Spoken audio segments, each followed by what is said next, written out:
Okay, so hello everybody, and welcome to today's much anticipated album review.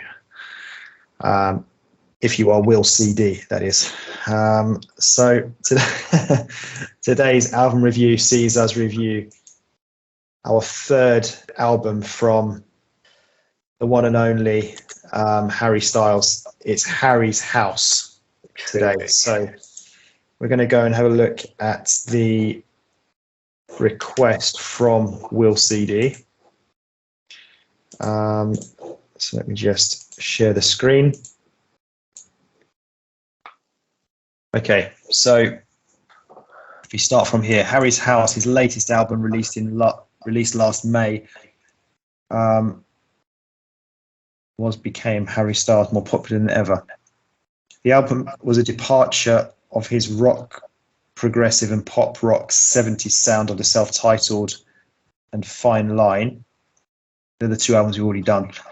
But this time it's a more synth pop, R&B, new wave, and was more influenced by the 80s sound. Just a massive lead single as it was right now his biggest hit worldwide. Gives the tone of the album. My favourite album. I like all the songs from the album. So good, and there were no songs that I skipped when I listened to the album. Do you know the song As It Was? Yes. Okay. I don't recognise it, but it might be one of those, like, once I hear it, I might know it. Maybe, yeah. Okay, so different style of music for this one. Quite a short album. So 41 minutes, 48 seconds. Quite a lot of songs though, 13 songs. So they're all, well, most of the songs are quite short, quite a few songs under 3 minutes or just around the 3-minute mark. So it gives us quite a bit of variety. Yeah, what are you thinking? Looking forward to it? Yeah, I mean, it's a bit of a sort of a compliment that Will's given us for this one. And it's shame because I kind of like the sort of progressive rock 70s feel of the last albums, and maybe less so sort of the R&B, about the 80s thing, the new wave elements, sort of quite like Dan said. The only song I know and recognise is As It Was, and I said if then the tracks are as good as sort of that one is, then it's obviously going to be a good album. I'm quite looking forward to the opening track there, Music for a Sushi Restaurant. It's got that commentary there from the start. So, yeah, again, I'm going to go, blank canvas, not be too influenced from his previous albums, just take it as a new thing that we're listening to and see how we get on. Yeah, I mean, my expectations are fairly low. I mean, I'm not sure about this. It's like might be a little bit too, what's the word? Arty for me, yeah. Almost kind of like, feels like it could be quite, what's the word we always use when normally one song is experimental. It could be a bit experimental, a bit arty, yeah. Not sure about this. But who knows? It may pull up some surprises. We'll give it a go and see what, you think of it. Mm-hmm. So, and it's not too long as well. So that's all right. We'll be back with you guys very shortly to let you know exactly what we thought of it. So see you in a few seconds.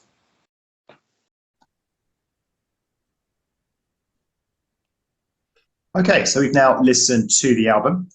Now, just before we go into the album review, I want to just say a massive thank you to If Loving You Is Wrong for donating $2 US dollars to us. We really appreciate that. And just to let you know as well, guys, if you do kindly donate money to us, doesn't matter how much, $2 is fine, then we will guarantee that we will do that album request for you. And not only that, we will do it with the utmost priority as well. So what a great incentive to donate money to us, which will help us to improve our channel, try to get a little bit more professional, semi-professional, should we say. So moving on to the review itself then. So by tradition, we're going to go straight over to Backstreet Brett, who's going to tell us his thoughts on the album, Harry's House. Okay. Yeah, so Harry Styles. So for those who didn't know already, so this is actually the third of Harry Styles' albums, and the third one we've actually reviewed as well. So I've got one word that I've put here in bold to sort of sum up a bit of the album. I've written the word here, pleasant. It was a very pleasant album. Now, again, hopefully when we go through the album, that probably hopefully makes sense as we go through some of the songs. And it kind of wants to lead me by the end of it to ask you a question, Backstreet Lee, and to see what your answer would generally be. But I'll save that for sort of to the end of the sum up of the album. I remember in our introduction, we were seeing, reading, obviously it's going to have a bit of an 80s vibe to it. I was saying, oh, actually, I kind of quite like the 70s vibe that Harry done in his previous album. There definitely was a different change in this album. It definitely had that 80s vibe. I don't know why I was thinking, oh, why I wouldn't like that. I did like a lot of the songs on here. I know it's more of a pop album, so it's easier to differentiate, but really, if I had to be harsh on it was very little on the second half of the album, any sort of variation to the album. It'd be difficult for me to come and say I disliked this song or that song, because I don't think I did. I think they were just, like a lot of them are written about okay or pleasant. Couple of standout-ish ones, but it's a hard one. As I said, it was nice to listen to, but it didn't have any sort of wow factor into it. Nothing that majorly massively stood out, but it was just nice, pleasant to listen to. I think that's sort of the best compliment I can really say for it, really. Okay, so yeah, I haven't been a bit lazy maybe. I haven't made too many actual notes on the album in general. But I think what you said there summed up kind of my opinion pretty well there. I hadn't actually thought of that word myself, the word pleasant, but I think that would be a good word to use to describe the album. I'd say it was generally quite relatively soft, which made it pleasant. I think, let me just have a look at my notes here, what I have put.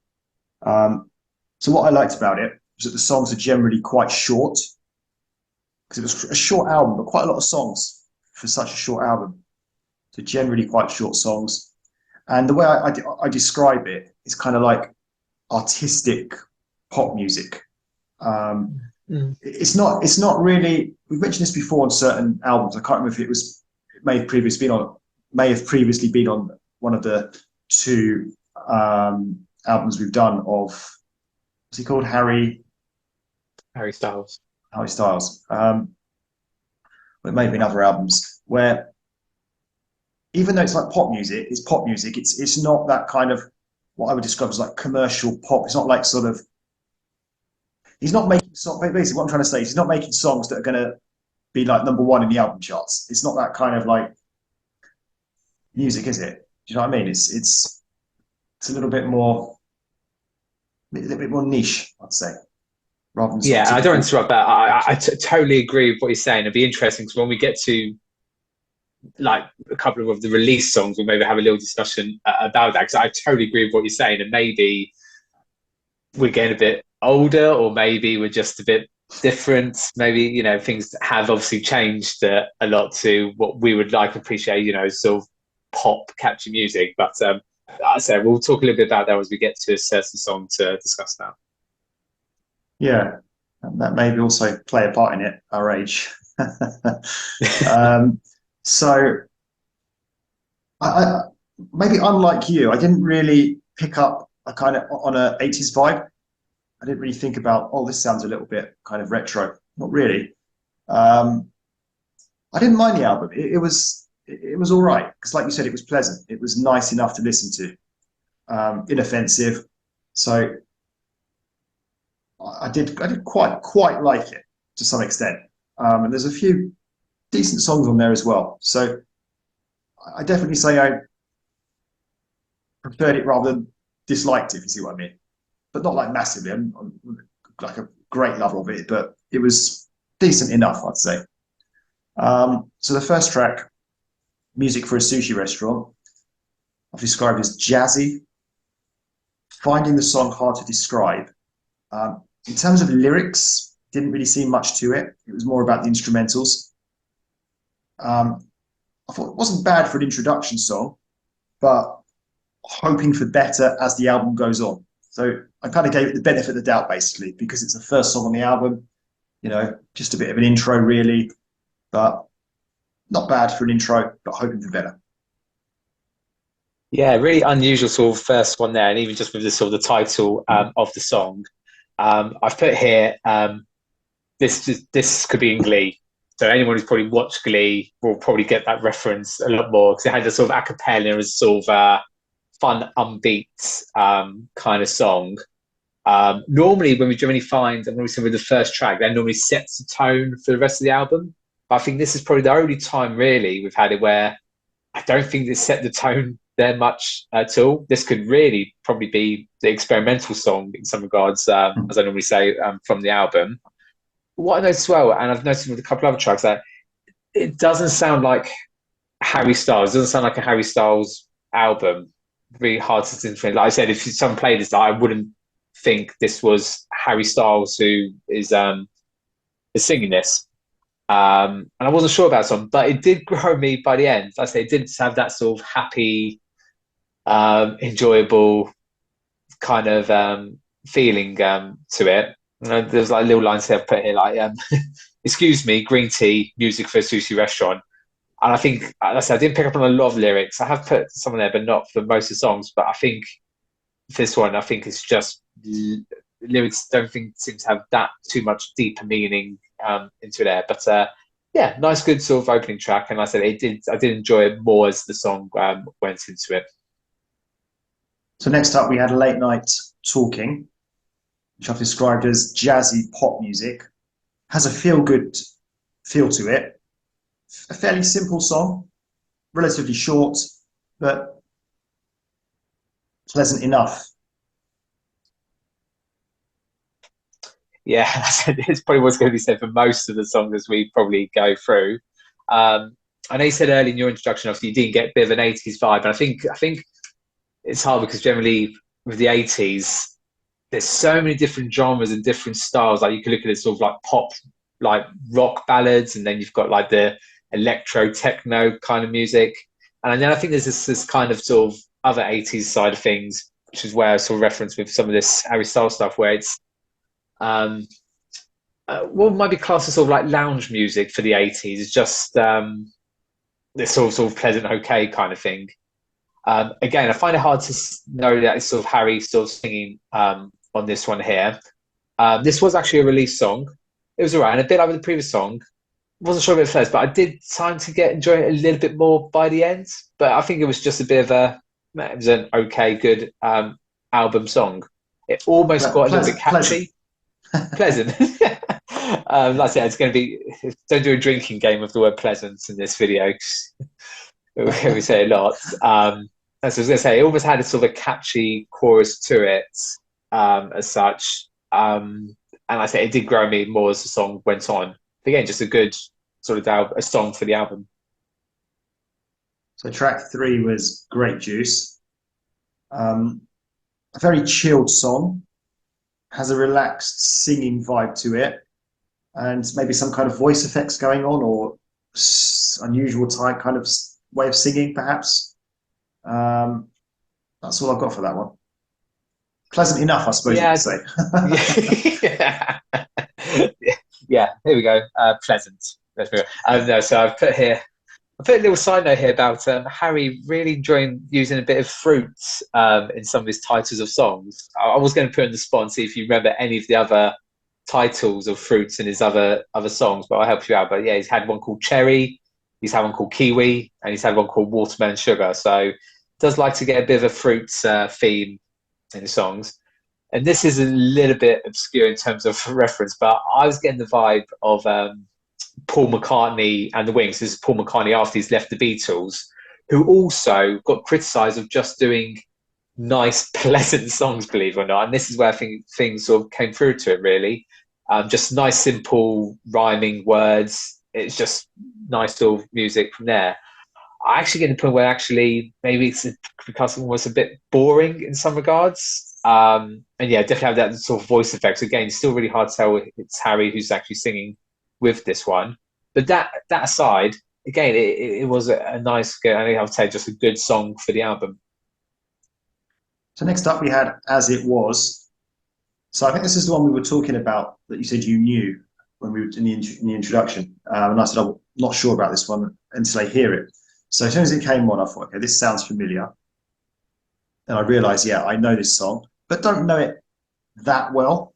And I found this was a kind of strange song for me because maybe this is what you wanted to talk about, you said earlier when I was talking about the songs are not like big chart toppers, not that sort of music, and you wanted to kind of talk about this. So what the note I put here was, it's strange because the song doesn't build up that much, but yet somehow the chorus still sounds quite good. So he's kind of managed to, I don't know, like somehow, get the chorus sounding really sort of stand out, make it sound good, but at the same time, it doesn't really, I don't know, it didn't feel like it built up that much somehow. I don't know. It's quite clever. No, So yeah, I quite like this song. Not bad. I like the chorus like that. And even there, just based on the chorus, I mean, the chorus is literally just him saying "as it was," really. As it was, yeah. A nice tune. That's what it is, yeah. Just a nice tune to it. Yes, and yeah, this is kind of what I sort of want to talk about. And you sort of summed it up in your review there. Where you go, and like you, I said, song I knew. I do really like this song. Got nothing against it. I think it's a good, solid song. But this is actually Harry's only number one that he's had. I mean, think about all those other good songs we've listened to. And this is like his big hit. But really, to have to be critical about it, this to me really should just be a good song on an album. This shouldn't be like the big hit. And like the other two songs he released from this album was the track 2, Late Night Talking, and actually released that music for Sushi Restaurant, which was a bit weird. The Sushi Restaurant one got to number 3, and Late Night Talking got to number 2. Do you want to have a guess? You know the song Falling that you really, really liked? Where that got into the UK charts?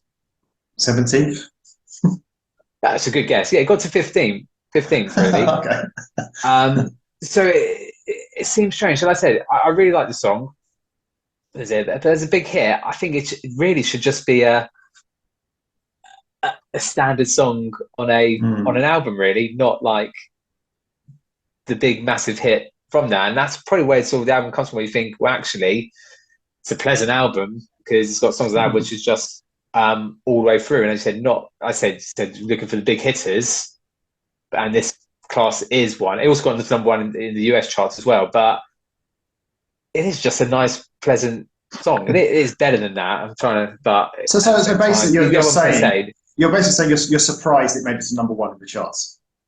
I wasn't surprised that. I'm just, like you were saying before, I feel back maybe albums I'm used to this or other albums I've done where you've got like these really big hits and they stand out. But if you didn't if you didn't know this song before and you had no knowledge of it, would you automatically think this was the big song on the album? You may say maybe one of your favourite songs on the albums. You say, oh, it was a massive hit. Is the one that's it. It's just to me, it's just a good song. Yeah, I know what you mean. Yeah, it doesn't stand out as a big hit. Yeah. Yeah, that's what I'm trying to get to from there. But yeah, anyway, I still really do like the song. It's probably my favourite one on the album. Okay. Then we had Daylight, which again, like a lot of these songs, had a slow, chilled feel to it. Does have an interesting, loud instrumental part. I thought overall, not bad. I suppose we could use that word again. Pleasant. Yeah. So this is where we're getting close now to like the second half of the album, where I think the notes sort of run down a tiny bit, and we're going to get sort of the theme where, it's a good, nothing wrong with the song. This is again, it's a little bit slower, nice vibe to it. good, pleasant song, good song on the album. Nothing against it, but it's just yeah. But it are sound to me, it's starting to sound a bit more like Harry Styles. Sounds a bit more distinct of his voice coming through some of these later songs. Number track 6 was Little Freak. Another slow, chilled feel. Thought this was quite a nice song. Very soft. Chorus is quite good, which I liked. It builds up, but not too much. Kind of like what we were talking about with track 4 as it was. And for me, best song so far. Ooh. Better than as it was. Ooh, okay, cool. Yeah, so now we've got a bit of sort of voice enhancement back on sort of Harry's voice here. Like I said with the others, you know, a good, pleasant, good song for the album. There's some nice harmonizing singing on this one.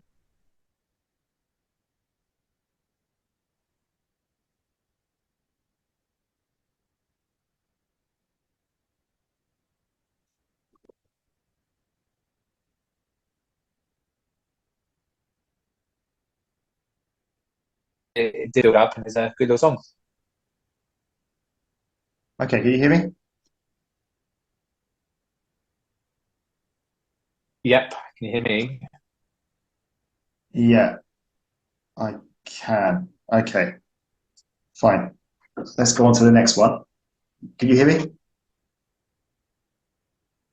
Yeah. Yeah, you can hear me. Okay. So, Yep, can you hear me? yeah. So the next track then was Matilda. This is a really slow one. Very, very light instrumentals. Just a few strings on a guitar, basically. But it was very softly sung. But then the song took an unexpected turn. The singing suddenly became high-pitched. And I thought this was quite a long song for the style. What I mean is, I can explain it.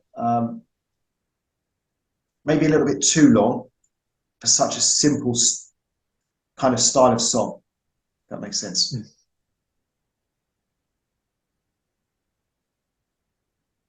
Yeah, no, I absolutely agree there. So I've only, yeah, it's only like 4 minutes, but it felt a lot longer. And I think it's what you're saying there, because I hadn't put it in the same ways, but you're absolutely right. It's a very simple tune song. And again, it has that sort of Paul McCartney kind of feel to it.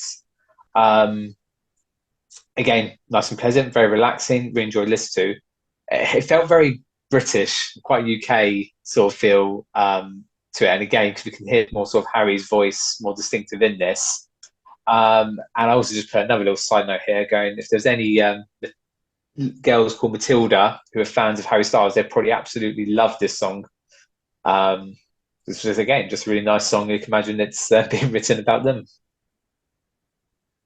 So track 8 was Cinema. I've used this word a lot. Chilled, but not as slow as the previous song. This one did have more of a beat to it. Well, it's kind of a bit funky like, but perhaps the lyrics were a little bit too repetitive. Yeah, so everything that you said there, I'm going to add in about it's got the Justin Timberlake vibes to it. Because we did an album of his not so long ago, and it was the same thing where I had this sort of chilled vibe. I say, can imagine even this song, you know, being in a nice trendy bar, you're drinking, just sort of your head bopping and just enjoying the atmosphere whilst the sort of song is going on. But yeah, then towards the end, the repetitive of I got the cinema over and over again. And again, as you said, we love the songs. It wasn't a massively long song, unlike Justin Timberlake ones, but it felt a lot longer than it needs to be. But like I say, again, it sounds like being rebounded, but it still be a song I enjoyed, still be happy to listen to. Just it just is what it is on there, really. Well, we're music critics, you know. We have to, yeah, say it as it is. Maybe a little different stuff, but yeah. So next track was Daydreaming. So this was, again, not for the first time I've said this today, jazzy. This one has a constant beat. I found the sort of the backing singers or the backing sound a little irritating. A pretty standard song for the album. Maybe the singing voice wasn't so clear on this one. Yeah, so again, like the previous track, I've said it still has that sort of Justin Timberlake kind of vibe to it. For his sort of 80s, almost 70s disco-ish kind of vibe. And again, what I sort of said from before, don't not like the song, just don't love it. It's good, doesn't stand out massively. Happy to listen to it again, but it's just I say if I hadn't written anything notes about it, I wouldn't remember exactly what it was all about, what it was like. So next up, we had Keep Driving. I felt this was very different to the previous song. The vocals are much clearer on this one.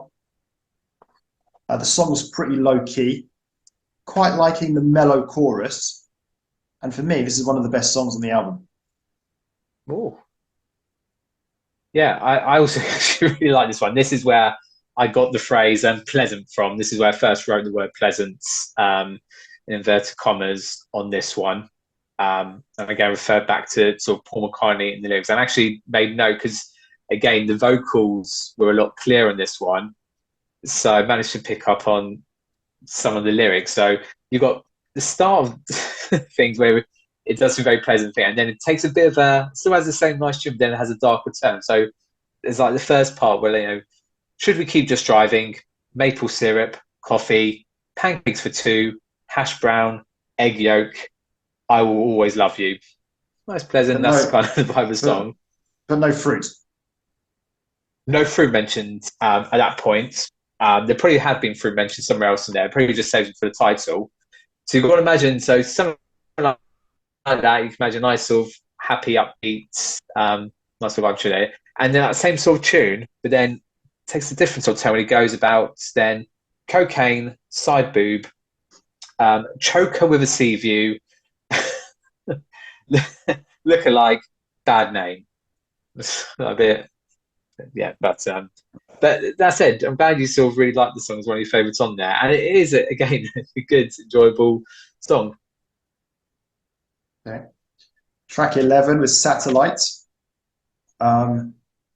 This one got off to a slow start, then it started to perk up, and then I was like, "Ooh!" It was a kind of loud, unexpected, kind of rocky part. Not really sure that actually really fits the song. I thought it was a little bit uncalled for, but didn't really need it. But I suppose it caught me by surprise and was a bit different. Yeah, definitely sort of change things up. And when we say Rocky again, we're talking in the absolute loose sense as well. Now, I don't know if the title had any influence, but on that, I sort of put, again, inverted commas here, space rock.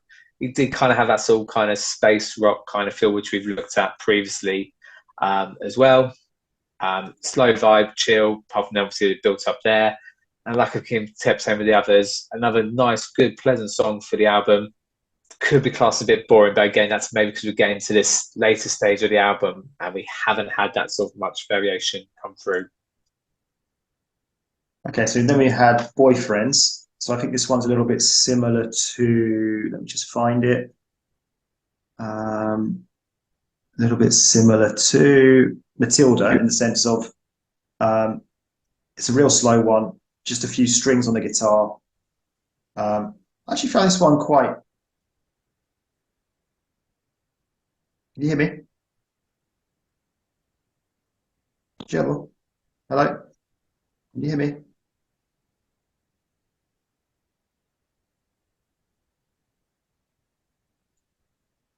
Can you hear me?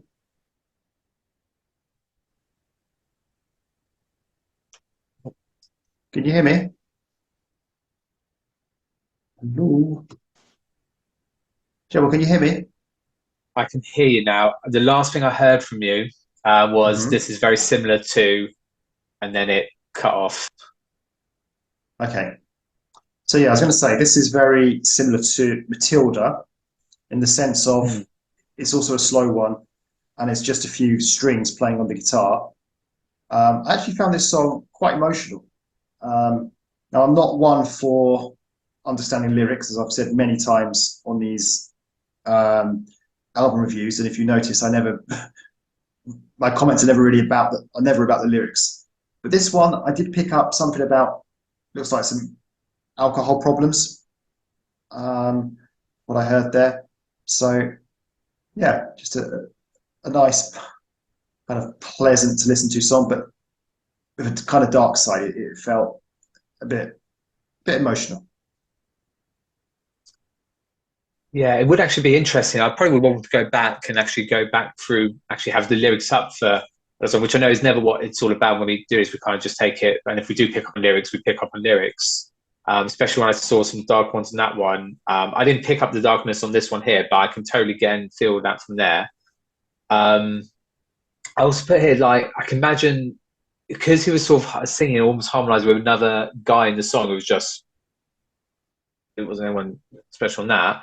I kind of had a feel sort of like One Direction kind of feel. I'm not saying this is like One Direction in any way, but I can imagine that sort of boy band singing to young girls, especially the title and stuff there, having that kind of feel to it. But again, like with the others, really nice, but obviously different, like you said with Matilda, because it was a bit more acoustic, it was more simple in terms of just singing with little music to that. And again, probably able to focus more on sort of the lyrics from there. I was able to focus more on sort of the harmonizing and nice sounding singing on it. So the last track then was Love of My Life. No, I was quite liking this at the time. Strange style to it. I like the chorus, which is always important. But again, what I found interesting about the chorus here, a little bit like with the big hit as it was a very subtle build-up. So nice. Do you know what I mean? So it was a nice chorus, but it didn't suddenly go into a chorus. Like it was just nice and subtle how it built up and didn't go too like over the top. So I like that. It's quite a good song, that. Yeah, yeah, sort of found like myself halfway through where I did say my toes are tapping, my head's bopping. It almost could have been a good big pop song or really catchy. But as you said, yeah, I agree. It doesn't really sort of go like with a lot of other songs in the album. It's just, man, it's just, right, it doesn't really go anywhere from there. I did feel that was maybe a little bit drab for the last song of the album. I'm not sure what it kind of really probably meant for that. And I've also heard, even though it's a really short song, I don't think it was Yeah, 3 minutes. It was really short, yeah. It still felt actually like a quite long one as well. I don't know. I just felt I feel like there could have been a different song at the end of the album. That's probably me sort of nitpicking. But like I said, it's not that I didn't like the song, just nitpick for the sake of nitpicking, really. Okay. So yeah, that's the end of our album review. We're now gonna just sum up our thoughts, little conclusion. So Brett, anything you want to add? Yeah, so I said at the start I was going to sort of ask a question, which I'll pose to you now, and I'll say a little bit, and then you can sort of answer, have a little think about it from there per spot. So when it comes to, we've done a few albums now, and especially after listening to this one, would your preference would ever be to have an album which is like this, we've just got all the songs are just good, nice, pleasant songs on this album here, or ones where, you know, we've got two or three really good songs that you like, but then there's two or three that you really don't like and wouldn't listen to? I know you could either go, well, I'd rather have songs that you do like because I don't have to listen to the. But if you could only listen to the album in its entirety, so you can't just skip the songs that you don't like. What would you prefer in that sense? I'll let you mull over that. So basically, you're saying, let me get this straight. So you're saying, just have a nice, pleasant album with some, nice enough songs, but nothing special. Or you're saying, have three songs you really like, three songs you really don't like, and then the rest are kind of just average.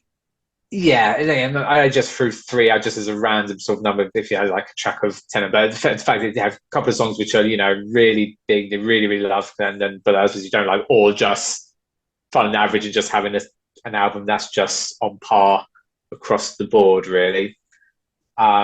So yeah, as well as that, so it's just someone from my other sort of points out. Pretty much, there's so much more I could say differently than the word pleasant that I was listening from this. But as you were saying as well, I think, if we had in our long list of lines, it would definitely be above average, or definitely be up there.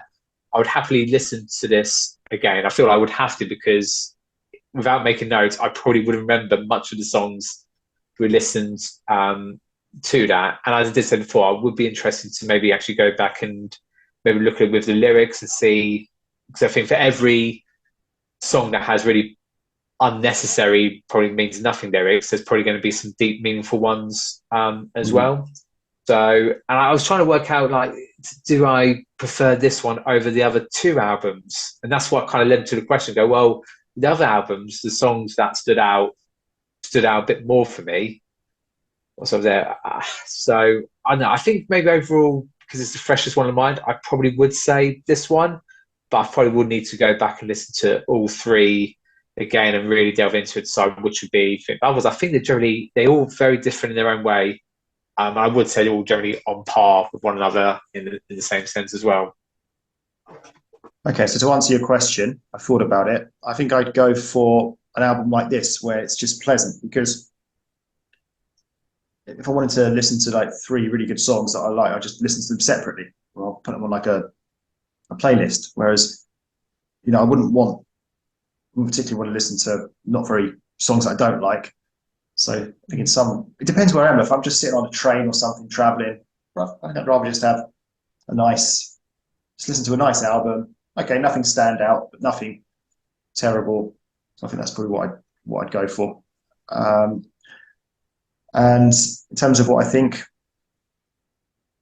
I'm not very good, to be honest, at remembering previous albums we've done, including the Harry Styles ones. But what I do remember is I didn't like the first Harry Styles album because I was surprised by it. I was thinking about One Direction, and this was something completely different. Second album I preferred to the first one for sure. It had that one really good song on it. What's it called? Falling. And but again, I know we didn't do it long ago, but I don't actually remember it that well. But I think overall, I think I should prefer this one, because I think with this one, I think there's more songs in here which is pleasant enough to listen to, whereas maybe the previous album, there were some songs I maybe didn't like on there. So yeah, this one was pleasant enough. And actually quite enjoyed it. I thought there's some really good songs in there as well, which I'd like to listen to again.